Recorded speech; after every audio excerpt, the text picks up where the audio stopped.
Resumes. Most of us hate writing them, but they are your first impression, and a seemingly small error could take you out of the running for a job you're qualified for. Stick around because I'm going to share the 8 most common, most impactful resume mistakes witnessed by Indeed career coaches. No, I'm not just talking about typos. Make sure to watch till the end of the video. Number 8 is the most frequent and consequential. Number 1, leaving out important details at the top. While it's not recommended to include your full address for privacy reasons, you should include your full name, phone number, and email so a recruiter can contact you. Also, be sure to add a shortened link to your professional social media profile and any other relevant materials like your online portfolio or website. If you watched this far, please like, subscribe, and hit the notification bell. Number 2, forgetting a resume summary. The top of your resume is prime real estate. It is often the first and sometimes the only guaranteed thing that a recruiter will read.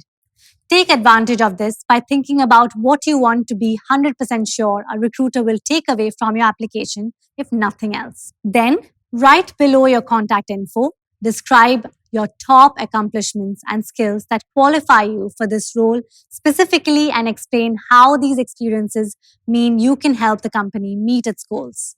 All of this should be 2 to 3 sentences max. Number 3, including hobbies or references. Resume space is precious. When it comes to hobbies and references, these are things that employer will ask about if they want them. Don't assume that they need them and sacrifice space on your resume that could otherwise be better used. And if you decide to include an extra section like awards, achievements, or publications, make sure that you're doing so because it's highly relevant to the role and because it enhances rather than creates confusion about your professional offerings. Number 4, leaving out or misplacing a skills section. Your skills section is a great opportunity to align yourself with the needs of the job. It's recommended to limit your skills to 5 so that you maintain focus. But don't assume your skills should be the same for every job application. Even jobs in the same industry or with the same title may require unique skills. So, refer back to the job description and highlight any overlap with skills you have. List them on your resume with the exact same language. Generally, the skills section should go at the bottom of your resume unless you're applying for a position that requires many technical, hard skills to do the job, like computer programming. If that is the case, place your skills section beneath your resume summary and above your work experience. You want to make sure that the recruiter doesn't mistakenly toss out your resume just because they couldn't quickly identify that you could perform the job duties. Number 5, inconsistent or busy design. While people tend to catch spelling or grammar mistakes, they can often let formatting inconsistencies slip through the cracks. Are you using full stops after your bullet points or not? Are you indenting all your bullets the same? Are your margins equal? Are you bolding certain text? There's no right or wrong here, but stick to whatever you choose. And finally, don't include graphics, photos, colored fonts, or more than 2 font styles. By keeping your resume design simple, clean, and consistent, you let your experience speak for itself. Number 6, describing work experience without impact. Many people don't approach their work experience section as strategically as they could. For example, people often describe their work history by simply listing their job descriptions, sharing their day to day duties instead of accomplishments, or failing to describe the business impact of their work by including numbers. Instead, aim to explain what you accomplished for the company, not your daily duties. By starting out each bullet point with a strong action verb like drove, acquired, or developed, then explain the result of the accomplishments using numbers.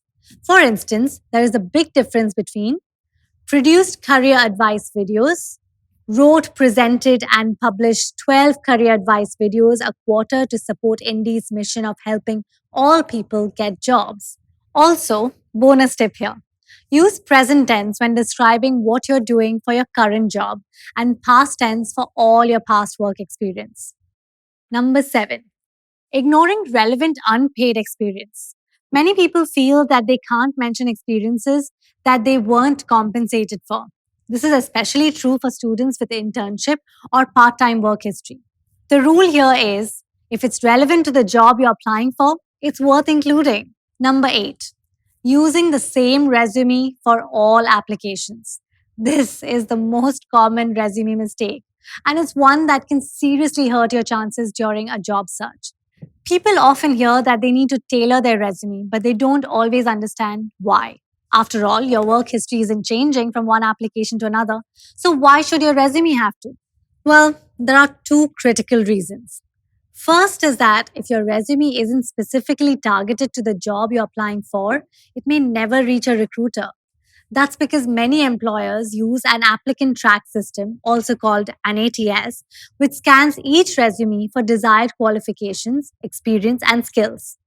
It looks for specific words and phrases used in the job description. It then passes on the resumes that most closely match these target qualifications to a recruiter. So basically, if you don't tailor your resume to include relevant words from the job description, it may never be seen by human eyes. To tailor your resume for an ATS, look at the exact language used to describe skills and qualifications in the job description and mirror that to describe what you have to offer. Even if your generic resume manages to get past the ATS, adapting your resume for a recruiter's eyes is equally critical. A recruiter is likely not intimately familiar with the industry or the skills that set a candidate above the rest. They need you to explain why your particular offering would be so valuable to this company. If you don't take this into consideration by revising your resume summary and even how you approach your bullets, you're simply describing what you did in the past without drawing a clear connection between how your history sets you up for success in the future role. If you found this helpful, please hit the like button down below so we can know what's useful to you. Subscribe to our channel right here to see more of our career advice. And for more tips, I recommend checking out the playlist here. Or check out this video on what not to do in an interview.